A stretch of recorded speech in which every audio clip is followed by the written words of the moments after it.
మంజుల, మా ఆయన మారిపోయాడే మంజుల. ఏదైనా జాతరకి వెళ్ళారా?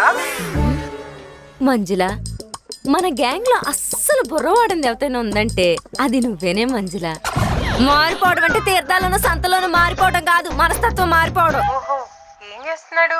తుడుచుకున్న టవలు మంచం మీద వదిలేస్తున్నాడా? ఆన్ చేసిన ఫ్యాను ఆఫ్ చేయకుండా వెళ్ళిపోతున్నాడా? చెప్పులు విడిచి స్టాండ్ లో పెట్టుకుండా వచ్చేస్తున్నాడా?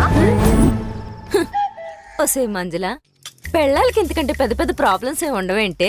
ఏమో, నాకైతే ఇవే పెద్ద ప్రాబ్లమ్స్. ఇంతకి నీకొచ్చిన ప్రాబ్లం ఏంటో? అనుమానం. ట్రాక్ తప్పేస్తున్నాడేమోనని అనుమానం. ఈ క్రాక్ నరాలు కట్టయిపోయేలా ఉన్నాయి మంజుల. ఈ డార్క్ లో కూడా దీపం పట్టుకోనైనా దారి వెతకచ్చు గాని అనుమానం అనే అంధకారంలో 6 డజన్ బెడ్ లైట్లు వేసినా మార్గం కనిపించదు. భక్తి ఛానల్ ఎక్కువగా చూస్తున్నావా? సూక్తులు చెప్తున్నావు. కొడితే వాస్తులు కదిలిపోతాయి మంజుల. దోస్తు కదా అని ఫోన్ చేస్తే